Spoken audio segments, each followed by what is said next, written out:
After much wavering and second-guessing, I finally bit the bullet and returned to graduate school last fall. I'm sure several of you know how difficult it is to juggle a rigorous PhD program and a full-time job. I was going to need a small source of income but wanted something that would allow school to be my first priority. As luck would have it, a good friend of mine knew a family in desperate need of a quality babysitter. Their current sitter had recently graduated high school and was heading out of state for college. Initially, I felt a little odd accepting work as a babysitter. After all, I was in my mid-20s, a PhD student, and engaged to be married. But hell, the hours were flexible, the money was fantastic, and I could anticipate a great deal of solid study hours after the toddler was sleeping soundly. To be quite honest, it was smooth sailing from the start. The family was overwhelmingly generous with their money, and their 3-year-old daughter, Allison, was quite well behaved, even in all her mischievous toddler glory. Over the next few months, I found myself up there several times a week, mostly relieving the mother, Renee, in the afternoons, so she could run errands and catch a coffee break. I occasionally sat on Saturdays so the parents could enjoy a date night at the movies. I wasn't especially fond of the weekend night shifts, especially because the family lived in a large home high up in the mountains, surrounded by acres and acres of trees. During the day, their heavily wooded property was serene and majestic, but once darkness fell, it was eerie in its silence. I tried not to pay attention to the rustling of small forest animals brushing past bushes or the sharp snapping of tree branches as the wind went about its nightly weaving. Mostly, I just tinkered around on my laptop or buried my nose in a textbook until I was relieved to go home. Everything changed this past February. It was an especially cold Saturday evening, and I was due to babysit around 7 that night. Renee's husband Eric was out of town on business, and she was excited to share a night out with girlfriends. Armed with a backpack of heavy reading, I had my fiancé Mark drop me off on his way to the gym. The night was mellow, heated up some frozen pizza, drew a bath with an embarrassing amount of Bubbles and Elmo toys, and had the kid in bed by 8. I had an exam the following Tuesday and admittedly had a lot of studying to conquer. My fiancé arrived around 9:50, about 10 minutes before I was expecting Renee back home. Right at 10 o'clock, and I mean on the nose, we heard footsteps on the wraparound deck and noticed Renee making her way to the front door. I remember finding it funny that I had been concentrating so hard I hadn't even heard her Suburban drive up. Mark and I exchanged a knowing glance as Renee made her way into the living room where we sat. It appeared she might have had one glass of wine too many that evening because she had this intoxicating, frozen grin on her face.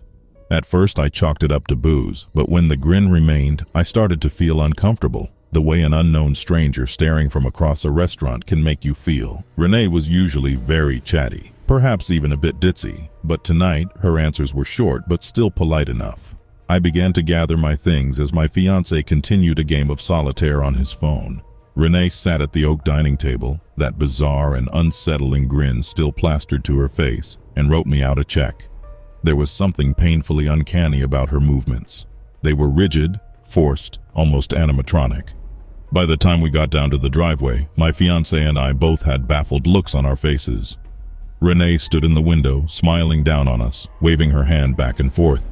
I gave a short nod and wave, keeping my eyes on the gravel. That discomfort wasn't letting go. We walked past Renee's silver Suburban, taking note of how absolutely dusty it was, especially strange for someone that seemed to take her car in for a wash at least once a week. I traced my finger across the passenger door absent-mindedly, leaving a light coat of soot on the pad of my index finger. The car was filthy, like it had been through the elements. Where the hell did she go tonight? Through a sandstorm, I joked. Seriously? Mark trailed off.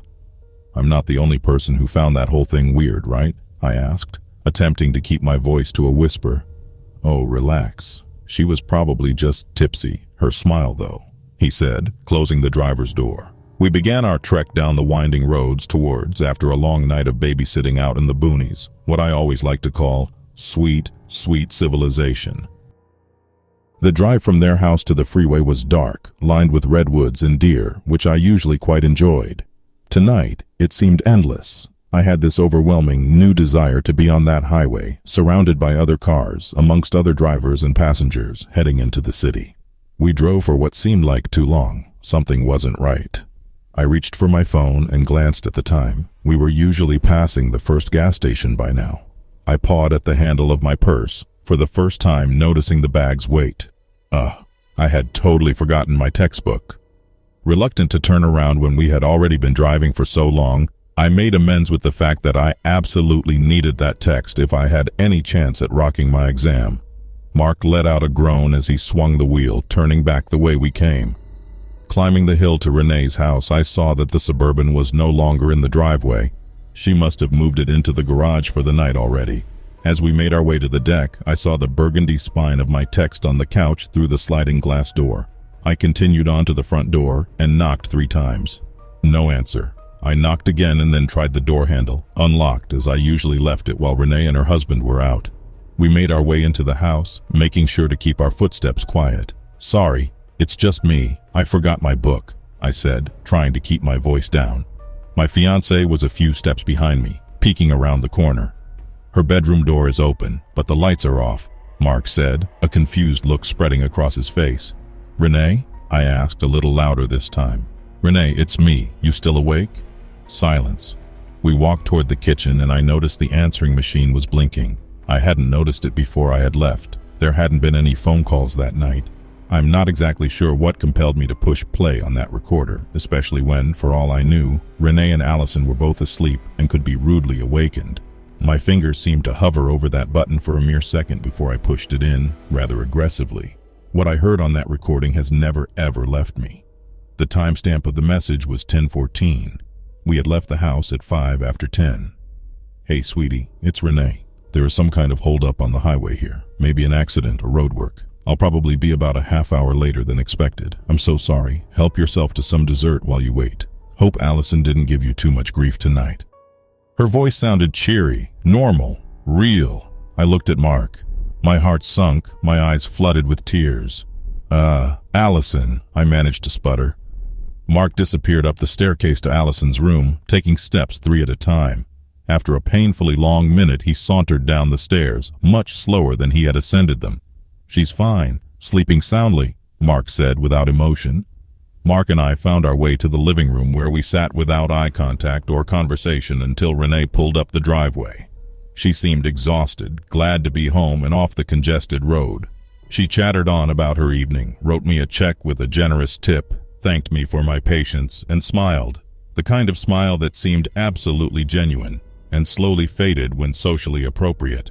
We stumbled down to our car in a daze, passing Renee's Suburban, which still gleamed from a recent trip to the car wash. I never had the heart to tell Renee what had happened that evening. I also never found the first check from the grinning woman. I ended up canceling my next 2 shifts, feigning sickness. I finally emailed Renee, telling her that my program was getting especially intense, and that I didn't think it best to continue sitting for them. She bought the story, and now I'm free from the darkness that enveloped the home in the mountains, where I once met a woman who wouldn't stop smiling. My mom told me that if I wanted to get a new phone for Christmas, I would have to save up my own money. That's what got me the babysitting gig in the first place. A lot of neighborhoods around here are pretty well off, and a simple ad on Facebook was all it took for about 6 families to line me up for work on the first week. At first, everything was going just fine. None of the kids were bad.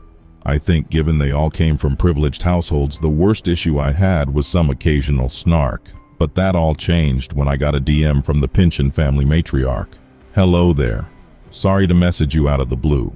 One of my bridge club members mentioned you are the best babysitter in the business, and my husband and I were thinking of trying to get a nice relaxing evening alone sometime next week. Would you be available?" I knew the name well. I recalled they had been in the news a few years back, but couldn't remember the exact details. This family practically handled half of the city's finances. They were rich, powerful, and would probably pay through the nose. So, of course, I said yes. We discussed fees and such for the rest of the night and arranged for the day to be the Thursday after that. When I got to the house, I wasn't at all surprised to find that Mrs. Pynchon and her husband were already gone for their movie night out. They trusted me enough with their children that no introductions were needed. My main concern that night was a bad storm. I even texted them to see if they wanted to reschedule, but they were adamant that they simply had to get away. "Been cooped up here too long because of COVID," the husband responded in the group chat. I couldn't argue with that. Restrictions were finally lightening up, and that was the main reason I needed this money. My worry came true, though when I arrived at their luxurious house and found their power was out. A boy and girl, both age 7, met me in the main entry, fraternal twins. "Hey there, I'm June," I told them both. The kids didn't even bother to register a response. "I'm Abby," the girl said reluctantly. "I guess we will have to play board games by candlelight or something, huh?" I said, looking around the dark house. I was surprised at the lack of furnishings. It didn't seem like any of the photos even included the boy in them. Another odd thing. But I shrugged it off and led the kids to the living room, asking them what they wanted to do. "I'm sure you must have something fun around here?" I asked. The two both fidgeted. They had something on their mind but seemed too scared to say. "Come on, don't worry about anything being off limits. I won't tell your parents, Scout's honor," I teased. Honestly, I just wanted to make time fly by. Being stuck in this massive house with 2 stoic children wasn't my idea of a perfect evening. "There's an old Ouija board upstairs, in the attic. Can we use it?" the girl asked. I scratched my head, surprised that they had jumped to that idea first off. But whatever. If it kept them happy and distracted, I didn't see the harm. "In the attic? How do I get up there?" I asked. They showed me the way eagerly to the top of the staircase. A rope dangled in the shadows to tug, and I paused briefly to look down the hall toward their rooms. One room was boarded up. "What's that over there?" I asked. "Come on, let's play something scary," the boy complained. I shrugged and pulled the cord, the old attic ladder creaking and giving way to fall. I used my smartphone to peer into the attic and told them both to stay there. For some reason, I got a cold chill over my body as I climbed to the attic and looked around. Most of the place was deserted, just old dusty boxes, furniture, and knickknacks. It occurred to me that I should have probably texted the parents before coming up here just to be sure this was okay. But the storm had knocked out the signal. I had to make do with the weird game even if I wasn't sure their folks approved. I found the old board game about 10 minutes later. All the while below, I heard the twins whine impatiently. I sincerely hoped it was the right thing as I climbed back down and dusted it off. The copy they had looked very old, possibly never even opened. "Let's go to the living room," the girl said, eagerly grabbing the box. We all sat around the center coffee table as they got the weird game set up. "So you want a good scare, huh?" I said, rubbing my hands together. "I want to contact the dead," Abby said. Her voice sounded so serious. "Who are you gonna call?" I teased. They didn't laugh. Both seemed to be waiting for me to make a move with the board. "Aren't we supposed to ask it questions?" the girl asked. I took out the instructions to get an idea, not wanting to admit I had actually never messed with one of these before. I'm supposed to be the cool babysitter. Place the board on a leveled surface, untouched by any participants, along with the planchette. All parties should agree to questions beforehand, and then ask one at a time after all, touching the planchette together. Wait 1 to 5 minutes for a response. If there is no response, ask a different question. I shuffled toward the board and got the kids to settle on which side to sit on, commenting, "Did you have any questions you wanted to ask?" Abby cleared her throat. "Has anyone ever died in this house?" "Ooh, creepy," I said. I sat back and waited. Honestly, I didn't expect anything to happen. I was more worried the kids would lose interest and get bored. Then, after 2 minutes, to my surprise, the planchette moves. Yes. "Whoa, did you see that?" the boy asked excitedly. "Okay, now we are getting somewhere," the girl replied. I scratched my head, a little unnerved by the exchange as I thought about the logistics. This was how these things are supposed to work, right? Just harmless fun? "Who died? We should ask that," the boy said. "Who died?" Abby asked. "Me."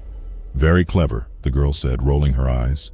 She didn't bother to wait to ask the next question. "And who are you?" I asked. "Jack." The boy stopped laughing, actually looking a bit scared. "Wait, that's my name. How does this thing know my name?" "Have you ever played with this before?" I asked, wondering if the kids were just trying to play a prank on me. "No, never," Abby said. She looked like she was about to cry. "All right, who killed you?" I asked. Nobody moved as the storm outside battered the house harder. Perfect setting for such a creepy situation. Junerigel. Now I was the one who looked confused. "Me? What the hell is this thing talking about?" "You're going to kill me?" Jack asked nervously. "Hold on, calm down," I said, getting up and standing in front of Abby. It was clear they were taking this a little too seriously. Let's just put the game up and then play something else, okay? I suggested. I didn't even want to admit that maybe I was also scared by this thing. How could they know my full name? Had their parents told them? Stay away from me, the little girl said angrily as she tried to push me. Enough. It's just some weird prank. I'm not going to hurt anyone, I insisted as I started to pack up the game. What if it's telling us the future? The boy whispered, his voice shaking. I said that's enough. Let's just play something else. I'm sure there are other games in that dusty attic. Both children remained stoic and silent as I tugged at the cord and the ladder fell. Abby looked as pale as a ghost. I'll be right back, I told them both. As I got up to the attic and tucked the antique game away, I shook off that disturbing feeling as best as I could. It's just a prank, a game. I'm sure their parents told my name before they left for the evening, I thought. As I started looking through boxes, though, that same uneasiness manifested again. I saw family portraits that showed the entire group all looking happier, and noticed these pictures included Jack. Why had his parents pushed him out of sight? Then I heard a sharp click behind me and turned to see that the ladder had been locked back in place. Damn it, Jack! Open this door right now, I shouted as I tried to wiggle the lock on my side. No, you're gonna hurt me, he shouted back. I promise I won't, but if you don't let me out of here, I might get hurt. There are spiders and bugs up here. I hoped maybe I could appeal to his empathy. I don't believe you, Jack shouted back. I kicked at the ladder, trying to get it loose. Jack, you'll be in so much trouble when your parents get home. He didn't respond this time and I panicked, kicking the latch as hard as I could. The ladder slammed down and I heard a sharp sound below followed by a cry of alarm. I looked down to see that the ladder had hit Jack directly in the face and he was trying his best to stop the bleeding as his sister screamed. Oh my God, I'm coming right down, I said frantically.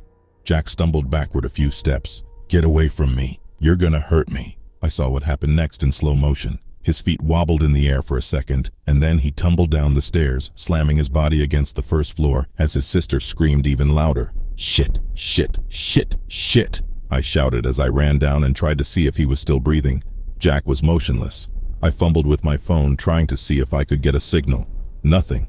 Stay here. I'm going to the neighbors to see if I can make a call to 911, I told the little girl as I bolted out of the house in the rain. Thunder rumbled overhead as I passed my parked car, and a brief nagging thought told me to just get in and drive away. I could pretend I was never here. The parents would never know. They couldn't prove the accident was my fault. I can't tell you how appalled I was that this lingered in my mind as I ran toward the nearest house. Then as I reached the end of the driveway, I saw headlights in the rain. The Pynchons were back. Shit! I shouted as I ran back to the big house. I waved my arms frantically to the couple as they got out under their covered garage. Both of them looked like they had a good evening but seemed surprised by my presence. Before you go inside, I need to explain something, please, I said. You're the babysitter. What are you doing out here? The mom asked in an irate voice. Dad was already unlocking the door. Abby was standing there crying. She left me, Mommy. She left me here all alone, she screamed. No, I was trying to go get help, I explained. Was there an accident? Her father asked as we all stepped inside. Jack fell down the stairs. I tried to help him, but it was too late, I said, my voice hardly even audible. What? Mom whispered. Abby kept crying and I sobbed and answered, It's my fault, I'm so sorry. How do you know what happened to our Jack? The man asked, his voice as cold as ice. What? What did he mean by that? I was here. It just happened. We all walked toward the steps. I didn't see Jack's body anywhere. She's been talking to herself all night, Mommy. I think she's a witch, Abby said, sobbing uncontrollably. Abby, go upstairs, the mother said as I looked around, trying to comprehend what was happening. No, when I got here there were 2 children, Jack and Abby. Abby wanted to play with a Ouija board up in the attic. I noticed the father's expression grow more and more concerned. Our son died 2 years ago, exactly as you described. We've had his room boarded up ever since. What? I couldn't hardly recognize my voice. We never knew how it happened. We hired a sitter and she brought over a copy of her Ouija board to play with. We thought it was harmless. Then the sitter disappeared and Jack had an accident. Abby claimed a demonic force was here that night when the sitter disappeared, something in the attic. We locked away that cursed toy that night, shut off all memories of Jack in the attic, he whispered. I wish I knew if you were the same girl, but that would be impossible, wouldn't it? I started to nervously laugh. This is a prank, right? Y'all are pulling my leg? I asked. He held his wife, both of them visibly shaken and scared now. I'm calling the police, the father said, holding his family close. I'm waiting now to try and explain myself to the authorities, if I can. I know what I experienced tonight was real, but I have no proof. Even the original texts sent for my sitting job are gone, deleted from existence. Maybe I did go back to that night 2 years ago. Maybe I was here. I'm not sure of anything anymore. But as I wait, I've seen Jack romp through the house, smiling and playing. I think he has found a way to live on through their guilt over what happened 2 years ago. It could have been an accident, or something far more sinister from a harmless game. But either way, it destroyed my life.